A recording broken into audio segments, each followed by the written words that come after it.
Well, it's week 5, gentlemen. I only had one pick out of all 6 games that didn't go well. Kiss to Hernandez and like it. I'm not quite sure what to expect from you. You had a chance to knock off the unbeaten.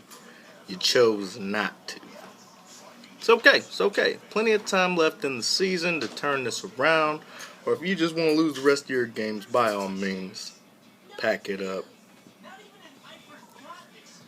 I decided to not do this through ESPN anymore. They were giving me 20 seconds per video, and then they were just taking my videos off the site. So let's see if I can do this through YouTube without ESPN, and let's see if this video stays up a little longer. So as far as disappointments go, Kiss to Hernandez and like it, you get that award. Only one this week.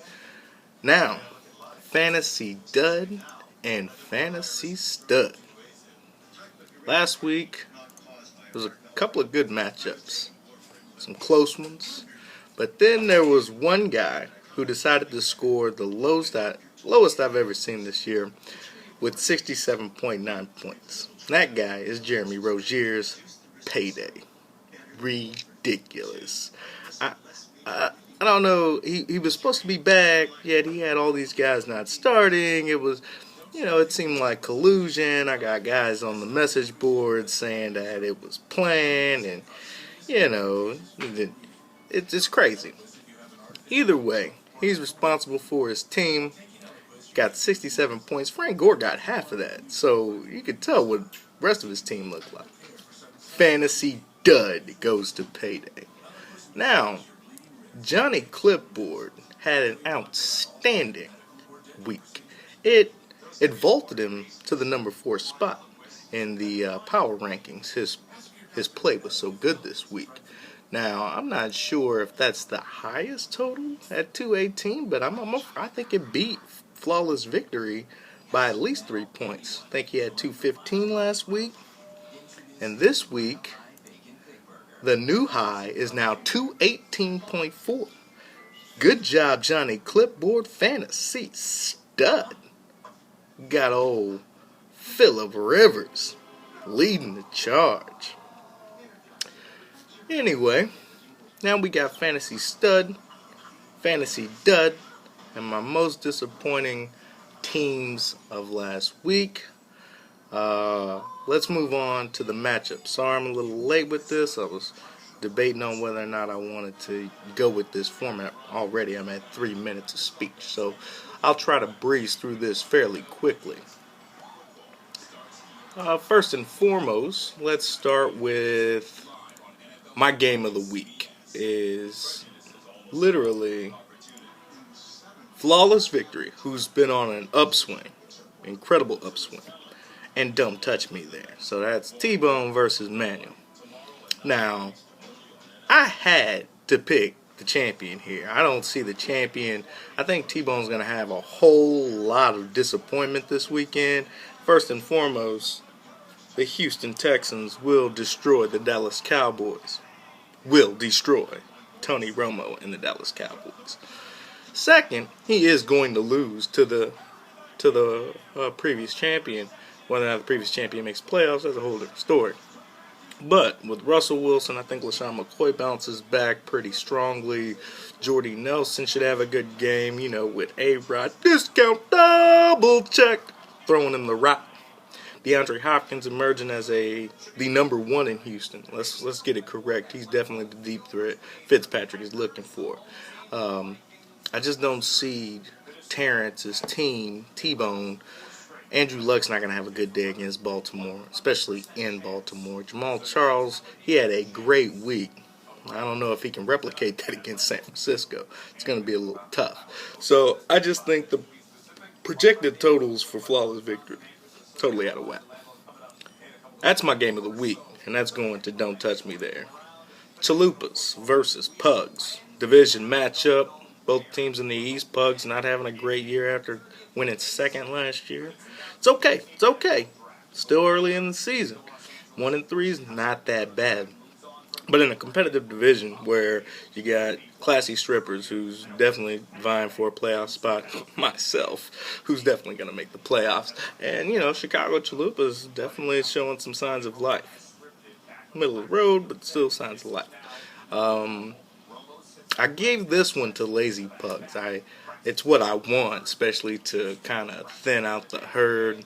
But I really believe, I don't know what this Ryan Fitzpatrick move is against Dallas. Maybe he just doesn't have any faith in Dallas's defense. But Asiata and Eddie Royal almost beat me last week, and I was kind of shocked that they participated as much as they did in their offenses. So I don't think that was just a fluke. It's going to continue. He's got some waiver wires that may actually promote him to a wild card berth. So something to look out for Pug Life and the Lazy Pugs.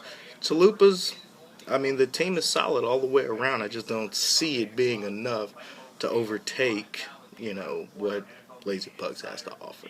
So Lazy Pugs wins that matchup.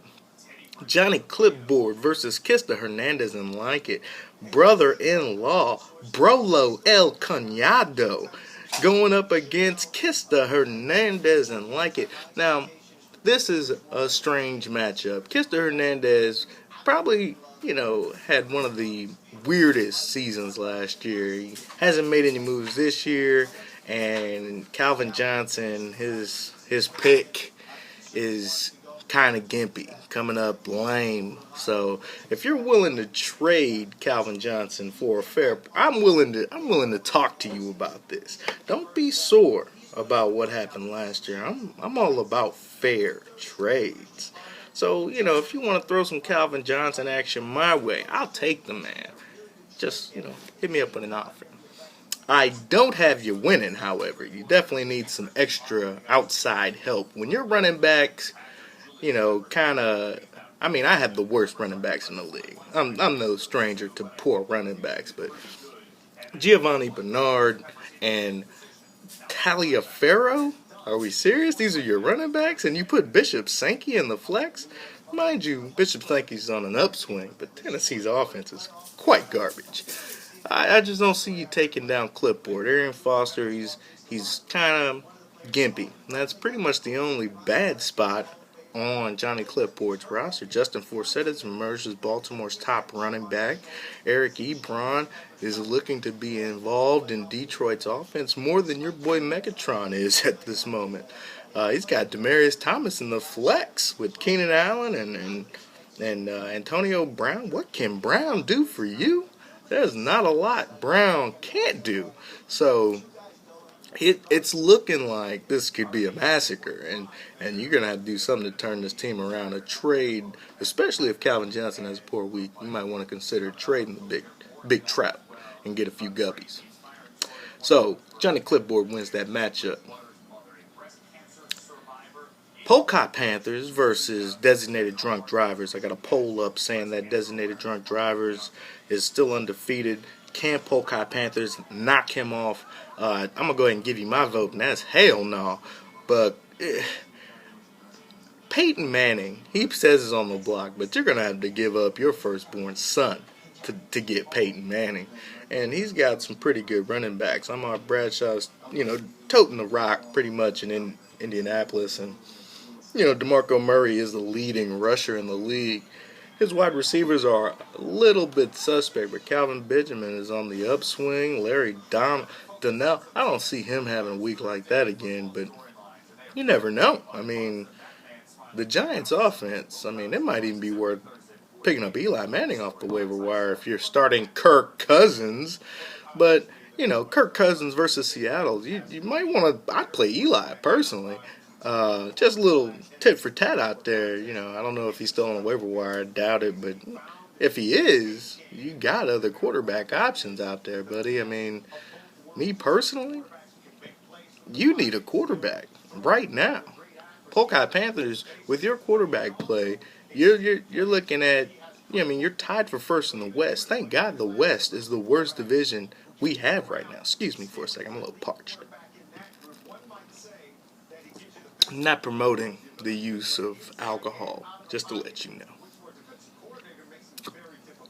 But anyway, you need solid quarterback play. Your running back's kind of strong. I mean, it's definitely stronger than mine. And your wide receivers, although aged, are kind of dependable. You won't see another performance like that from Delaney Walker, I guarantee you that much. But you got some issues here. I mean, you might need to be dipping in the trade pool, getting rid of some of these average running backs, and improving your quarterback play or wide receiver play. It's going to hinder you. Tied for first in the West. Can't argue that. You're in the hunt. Let's see if you can actually be better. Oh, the win definitely goes to DDD.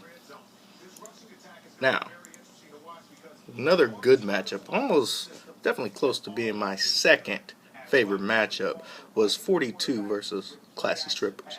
Now, Classy Strippers team, and I've said this before, it doesn't impress me, but it gets the job done just enough to beat his opponent. It's kind of frustrating, especially when he played me.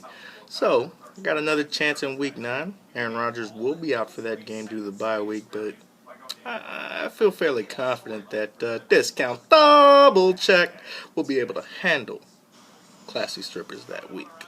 Now, as for 42, I did give him the nod in this. I think he's tied for second in Central. It's a pretty good matchup here, but I think the consistency of 42's players vice the potential of Classy Strippers players gives him the nod. I just think Spiller and Rashad Jennings will have better days than Lacey and Vereen and even Monty Ball. And I think the wide receiver play has more potential on 42's side. So I see more targets for 42 vice Classy Strippers. Therefore, 42 will get this win. Now, for the matchup you're all waiting for, sorry, Jeremy, you had to wait 12 minutes into this to see the results of this matchup. I'm sure you quite know that I'm picking myself. Discount Double Check to knock you off. Ain't no paydays here, son. You're underway for the first month. Bullshit, you win this league. You're just not gonna do it, bro. I appreciate your competitive edge and your nature. Jacob never beat me in fantasy football. All bullshit. Beating you this week, bro. Aaron Rodgers gonna prove it tonight. He gonna rip up Minnesota like a fresh teen tart from the Philippines. Make a bleed and make a scream your name. You know what I'm talking about. Anyway, but either way, there's no way Drew Brees is probably gonna crush Tampa Bay, flat out. So he's probably gonna end up sitting a whole second half. So you're gonna get one half of play out of Drew Brees. Marshawn Lynch, he's probably they're gonna blow them out too. So he's gonna tweak an ankle. He's gonna sit out. Julian Edelman, he's a concussion case already. Same Percy Harvin, he's going to have headaches. There's no way. Frank Gore might have a good day against KC. But the rest of your team is shoddy at best.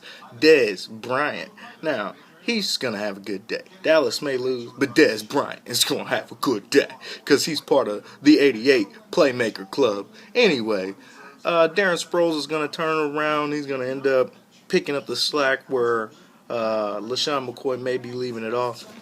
I have a feeling the running backs are going to have a really good day in Philly against the Rams. Like I said, my running back play is garbage. I'm banking on Alfred Blue maybe getting 10 carries and 3 catches. I just need a little bit. Give me something. But Aaron Rodgers, Randall Cobb, Dez Bryant, and Gronk. Gronk is going to lead me to the promised land. Thank you, Gronk. But other than that, those are your winners. Discount Double Check shall win this matchup.